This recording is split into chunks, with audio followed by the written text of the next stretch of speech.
नमस्कार भाई लोग, कैसे हैं आप लोग। तो आज के इस वीडियो में एक बार फिर से मैं आपका बहुत ही ज़्यादा स्वागत करता हूं आपके ही अपने चैनल टेक्निकल ट्रेडर में। देखिए, बात करेंगे आने वाले सप्ताह में मार्केट किस तरह के रह सकती हैं, कौन से वो फैक्टर्स हैं जो कि अफेक्ट करने वाले हैं मार्केट को।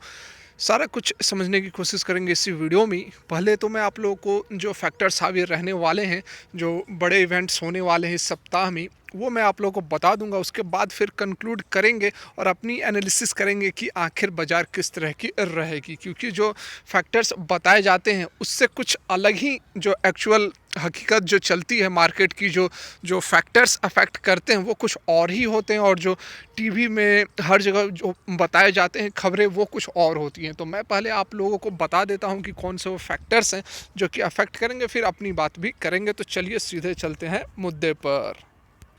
तो यहाँ पर आप देख सकते हैं जो शार्प करेक्शन हमें देखने को मिली थी सोमवार को, जो न्यू स्ट्रेन पाया गया था उसके कारण जो एक बहुत यहाँ पर शार्प, बहुत बड़ी फॉल तो नहीं कहेंगे, 400 पॉइंट्स के आसपास की फॉल थी, लेकिन शार्प करेक्शन थी, क्योंकि अचानक से ये 2-3 घंटे के अंदर इतनी बड़ी करेक्शन हमें देखने को मिली।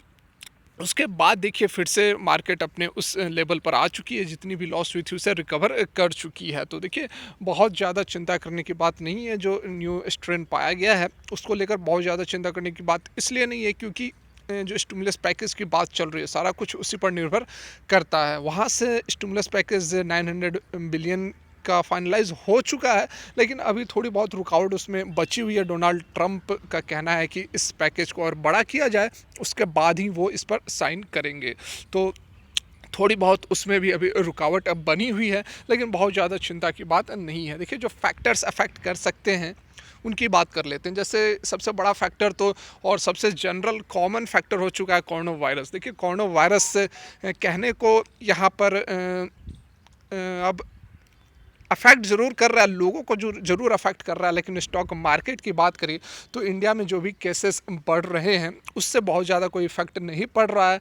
तो उसकी बहुत ज़्यादा डिस्कस करने से कुछ फ़ायदा है नहीं, क्योंकि आपने पहले भी आपने देखा होगा कि शुरू से अंत तक अभी तक जितने भी केसेस बढ़े हैं इंडियन मार्केट में इसका इफेक्ट देखने को हमें नहीं मिला है। जो भी इसका इफेक्ट होता है वो ग्लोबल मार्केट से ही होता है। ग्लोबल मार्केट मतलब कि बाहर के देशों में यदि केसेस बढ़ते हैं या फिर रेस्ट्रिक्शंस लगाए जाते हैं तो उसका इम्पैक्ट फिर देखने को हमारी मार्केट पर भी पड़ता है। देखिए, कोविड के केसेस हैं अभी अच्छे खासे कंट्रोल में हैं, बहुत बढ़िया। यहाँ पर 25,000 से कम पर डे की यहाँ पर केसेस आ रहे हैं। रिकवरी रेट भी बहुत शानदार 95.77%, इसमें भी अच्छी खासी तेज़ी देखने को मिली है। मोर्टिलिटी रेट घटती जा रही है, जो कि बहुत ही अच्छी बात है।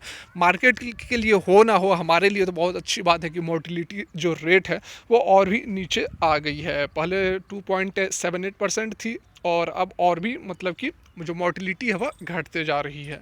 ठीक है। उसके बाद देखिए, सबसे जो एक अच्छी बात है, जो अदर फैक्टर हमारा जो दूसरा फैक्टर है वह है यहाँ पर वैक्सीन डेवलपमेंट। देखिए, ये फैक्टर है जो कि मार्केट को सस्टेन कर सकता है, मार्केट में और भी तेज़ी ला सकती है। देखिए, हमारी सरकार भी प्लानिंग कर रही है कि जो वैक्सीन डेवलप हुए हैं उसको कुछ स्टेट्स में डिस्ट्रीब्यूट करने की प्लानिंग चल रही है, जिसमें कि आंध्र प्रदेश, असम, गुजरात, पंजाब, ये जो 4-5 स्टेट्स हैं इसमें डिलीवर करने की बात भी हो रही है।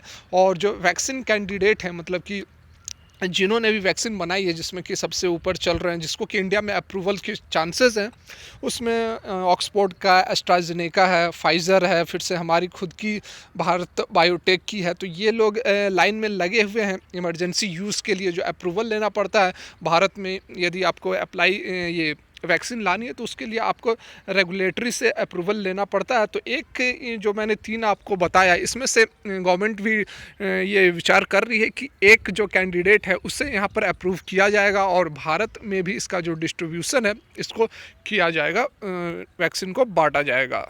देखिए, जो अगला फैक्टर है जो कि मार्केट को अफेक्ट कर सकता है वो है ऑटो सेल्स के फिगर। 1 जनवरी को जो ऑटो मेकर कंपनियाँ हैं वो अपने दिसंबर के डाटा को रिलीज़ करने वाली हैं।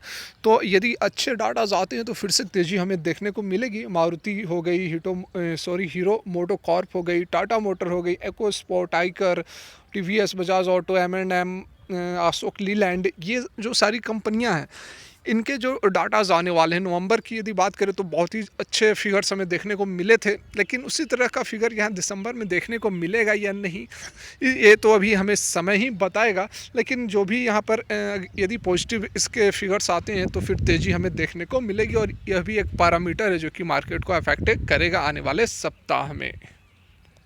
देखिए, जो अगला फैक्टर है वो है यहाँ पर एफआईआई का जो फ्लो हो रहा है। मतलब यहाँ पर देखिए, जो मार्केट इतनी सस्टेन कर रही है उसके पीछे यह भी कारण है कि जो फॉरेन इंस्टीट्यूशनल इन्वेस्टर्स हैं वो अपना जमकर पैसा लगा रहे हैं भारतीय बाज़ारों में, और वहीं डोमेस्टिक इंस्टीट्यूशनल जो इन्वेस्टर्स हैं, डीआईआईज़ जो हैं, वो यहाँ पर प्रॉफिट बुकिंग करते हुए नज़र आ रहे हैं। यदि हम दिसंबर की बात करें तो 41,000 करोड़ जो है यहाँ पर इन्फ्लोज हुए हैं केवल दिसंबर में, और लास्ट वीक की यदि हम बात करें तो लगभग यहाँ पर 2,500 करोड़ का जो है इन्फ्लोज हुआ है। और वहीं उल्टा इसके डीआईआईज़ ने प्रॉफिट बुकिंग की है लगभग 3400 करोड़ की पिछले सप्ताह में प्रॉफिट बुकिंग की, और उससे पहले 11,000 करोड़ की प्रॉफिट बुकिंग की है। तो देखिए, जो फैक्टर्स थे और भी कुछ फैक्टर्स हैं, जैसे कि आईपीओ की भी लिस्टिंग होने वाली है, एंटोनी वेस्ट की लिस्टिंग होने वाली है, तो उसका भी कुछ इम्पैक्ट हमें देखने को मिल सकता है। कुछ और फैक्टर्स हैं जैसे कि सेबी ने न्यू मार्जिन रूल्स लाए हैं, तो उसके कारण भी वॉलेटिलिटी हमें थोड़ी कम देखने को मिल सकती है। साथ में नए साल आ रहा है तो यहाँ पर बहुत ज़्यादा जो वॉल्यूम्स है उसमें भी पहले की तरह जो बड़े वॉल्यूम्स दिखते थे, अभी इस वीक में वॉल्यूम में भी गिरावट हो सकती है, क्योंकि लोग अपने अपने हर तरफ, यहाँ तो न्यू ईयर है तो पूरा वर्ल्ड वाइड में सेलिब्रेशन होती है, तो थोड़ी बहुत वॉल्यूम्स हमें कम देखने को मिल सकती है।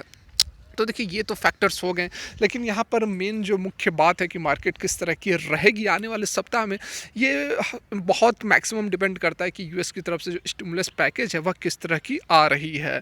यहाँ पर यदि स्टिमुलस पैकेज बढ़िया आती है, ठीक ठाक रहती है, तो फिर अभी मार्केट और ऊपर चढ़ेगी। मार्केट में जो करेक्शन जो होनी तो चाहिए करेक्शन, लेकिन देखिए एट प्रेजेंट यदि हम बात करें आरएसआई की, तो आप देख सकते हैं कि यह करेक्ट होके इस समय जब करेक्शन नहीं हुई थी तो आरएसआई काफ़ी ऊपर 82, और पी रेशियो लगभग 38 के 37-38 के आसपास चल रही थी। तो मार्केट की वैल्यूएशन काफ़ी ऊपर चली गई थी और शॉर्ट टर्म करेक्शन बनती भी थी, और हो गई करेक्शन यहाँ पर। उसके बाद आरएसआई देखिए फिर कूल हो चुकी है, 67 पर ट्रेड कर रही है।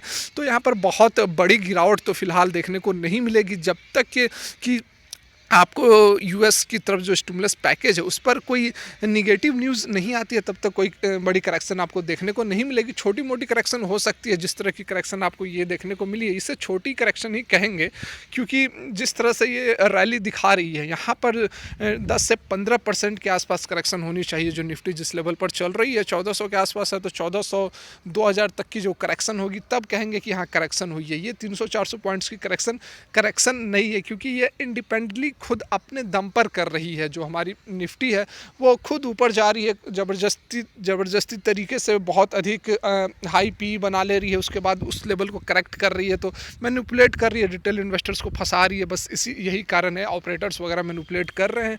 यदि लॉजिकली बात की जाए तो बहुत बड़ी करेक्शन बनती नहीं है, और आने वाले समय में भी हमें फोकस एक ही चीज़ पर रखना है, यूएस के मार्केट्स पर किस तरह के। तो वीडियो यहीं तक अच्छी लगी तो लाइक जरूर करें, चैनल सब्सक्राइब करें, बेल आइकन को भी हिट करें। देखने के लिए बहुत बहुत धन्यवाद। भगवान करे आपका दिन मंगलमय हो।